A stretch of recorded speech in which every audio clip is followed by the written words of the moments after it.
Today's video was brought to you by Aniba.com. Aniba.com is a digital marketplace with over 20,000 digital products. And with an ever-expanding library, it's the go-to point for all your gaming needs. Aniba will bring you the hottest deals in the market on titles new or old, and with an excellent Trustpilot score, you can buy with confidence. So whether you play on Nintendo, PlayStation, Xbox or PC, you're sure to find something that suits your needs. Navigation of the website is very easy. Search via operating system, game genre and region. You can also create your own wish list and grab those deals at a later time. Aniba is here to help with product activation, payment, product delivery and other issues should the need arise with their 24/7 live support. To save some money and grab a great deal with Aniba.com. Welcome back to the channel, guys. Today I'll be comparing my RX 9070XT Sapphire Nitro Plus Gaming OC graphics card to my RTX 5090 TUF OC Asus NVIDIA graphics card. Now, complete mismatch of course, but what if you were to run your games at upscaled 4K with FSR against the RTX 5090 at native at 4K? What would be the difference in image quality and performance? I thought that would be an interesting test, so that's what I want to do today. First up is Black Myth WuKong, and on the 9070 XT and RTX 5090 I'll be playing the resolution of 3840 by 2160. No VSync, no motion blur. One thing I will say is that with the 9070 XT I'll be using a 67% resolution scale and FSR4, so that works out to basically FSR quality. With the RTX 5090 this will be at 100%, which will be DLAA and native. No frame gen will be used on either system. Full ray tracing will also be off, but the game does have software ray tracing. And in terms of the details for the graphics, everything will be at very high apart from texture quality, which will be at cinematic, as both cards have more than enough VRAM to deal with this. And I'll be running a CAN benchmark and I'll be coming back with the results.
So the results are in, and as you can see, the AMD RX 9070 XT scoring an average of 58 FPS with a minimum of 49.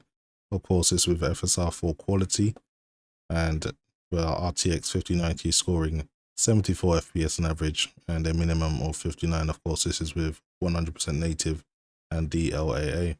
So that is a difference in performance of just about 16 FPS, and in percentage that's around 27.5 as a performance difference. So it'd be up to you to really decide if the improvement in quality and performance is worth that staggering difference in price.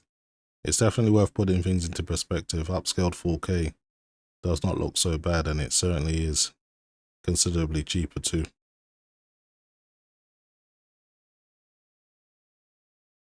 So moving on to F125, I'm going to go through the in-game settings I'm using. In terms of the resolution, I'm using 3840 by 2160 at 120 Hz. Now, of course, with AMD RX 9070 XT, I'll be using FSR4 at the quality preset.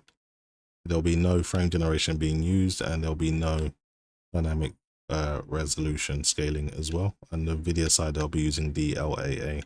So natively, same, no multi-frame gen or frame gen being used, or no dynamic resolution scaling. In terms of the actual graphics itself, I'll be using the ultra high preset on both the NVIDIA RTX 5090 and AMD 9070 XT. Reason being, if I change ray reconstruction to on, it makes the preset change to custom, and just to kind of maintain that parity, I'm not going to do that in this video. But other than that, that is it for the settings I'm using. I'm going to the CAN benchmark. I'll be doing the Great Britain track, which is Silverstone, in the TV pod camera view, and I'm going to be doing one lap. I'll be coming back with the results.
So here are the results. The RX 9070 XT is in an average of 96 FPS, which is pretty decent, especially with ray tracing is involved. And the RTX 5090 getting an average of 114 FPS, so only an 18 FPS difference. Really isn't too much, and in percentage, that is literally 18.7%. There really isn't much in it in this game, and it all really comes back down to the image quality. If you think FSR4 upscaled to 4K looks on parity with native DLAA 4K. Next up is Horizon Zero Dawn Remastered. In terms of the settings, playing at a resolution of 3840 by 2160, pixel aspect ratio correction is enabled, and no dynamic scaling either. Now, of course, with the 9070 XT, I'll be using FSR4, and I'll be using that the quality preset with no frame gen. And with the RTX 5090, I'll be using DLAA, so native 4K, and no frame gen. In terms of graphics, both will be using the very high preset, and I'll be using the CAN benchmark. So let's get into it.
Would you like to buy something today?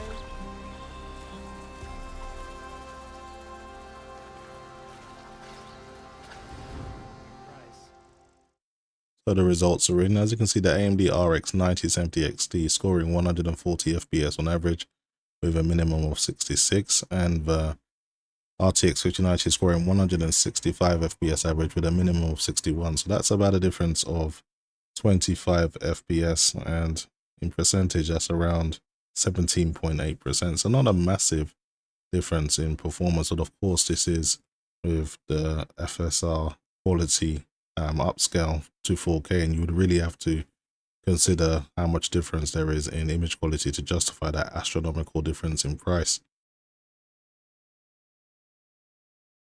So moving on to Cyberpunk 2077, we're going to be doing two runs, one with ray tracing, one without. So let's start off with the non-ray tracing. So playing at a resolution of 3840 by 2160. In terms of graphics, I'll be using FSR4 at the quality preset with the RX 9070 XT, and I'll be using DLSS for the transform model and using DLAA for the RTX 5090. Texture quality will be at high. No frame gen will be used on either model of card. No ray tracing, and that also includes no ray reconstruction. And crowd density at high, field of view at 90. No chromatic aberration, film grain, depth of field, or motion blur will be used, as well as vignette. And everything else is maximum or ultra or high. So the only thing I'm not putting to psycho is screen space reflections. And that's pretty much it. I'm just going to run the Canon benchmark and come back with the results there.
Looking at the non-RT results, you can see that the AMD RX 9070 XT scoring an average of 81.30 FPS and a minimum of 70.62, whereas the NVIDIA RTX 5090 at native 4K scoring 67.80 FPS with a minimum of 57.90.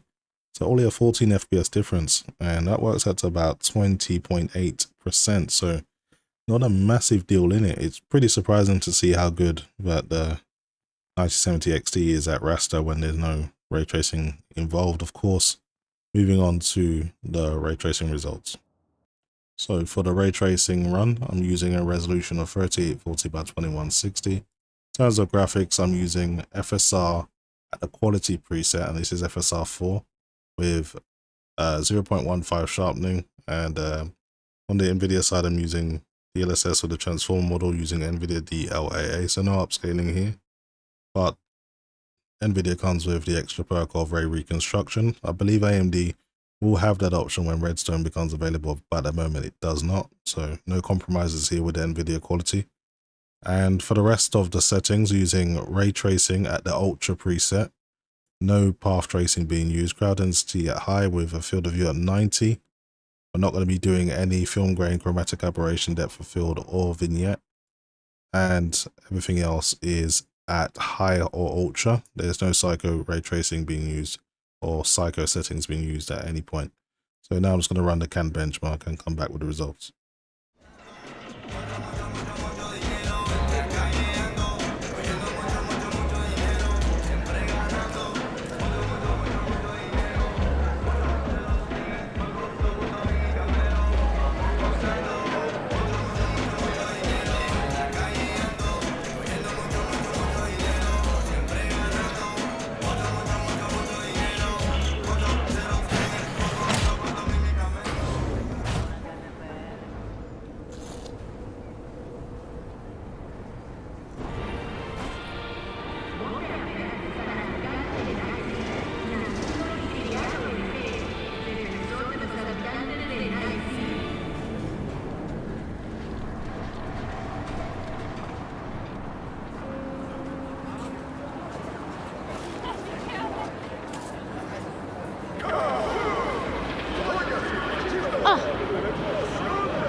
So the ray tracing results are in. As you can see, the AMD RX 9070 XT scoring 52.02 FPS on average with a 45.97 FPS minimum. Not quite the 60 FPS you would like, but it's understandable with Cyberpunk being one of the most demanding ray tracing games. And the NVIDIA RTX 5090 scoring 57.91 average with a 53.03 minimum. So again, not quite the 60 FPS you'd like. We've been waiting to be able to hit 60 FPS natively at 4K for a while now, still not quite there.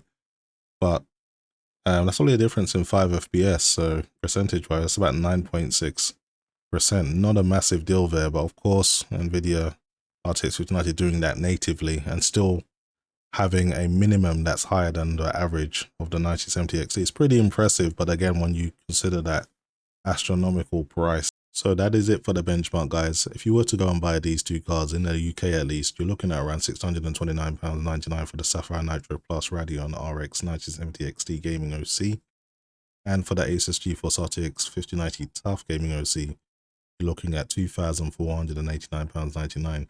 That is a staggering difference in price. If we were to price that up, so £2,489.99 minus £629.99 gives you a difference of £1,860 is the difference you would need to go from this to this if you're at the checkout.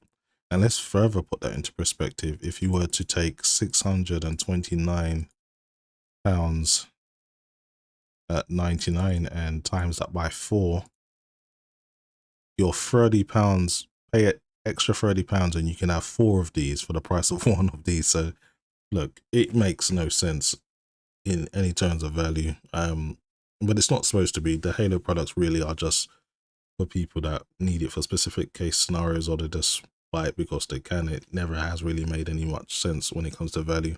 You may have a specific work case scenario where it's actually cheaper than buying a Quadro or something like that, but for gaming alone, the card's far too expensive. That is really clear. I think they should have maybe stopped at maybe 1,800 for this card, if I'm being honest. Even maybe that might be too expensive, but here's to hoping. But yeah, the 9070 XT definitely is an impressive card for that price, and this is an aftermarket model. You can actually get other models that are a little bit cheaper. So if you were to get like the true kind of MSRP price, like if you were to go for something like a Pulse model, you're looking at like 599, 578. You can get it for below £600 here in the UK. So it's an amazing value prospect if you're into gaming and you want 16 gigabytes of VRAM and you want to be able to use ray tracing and you can't quite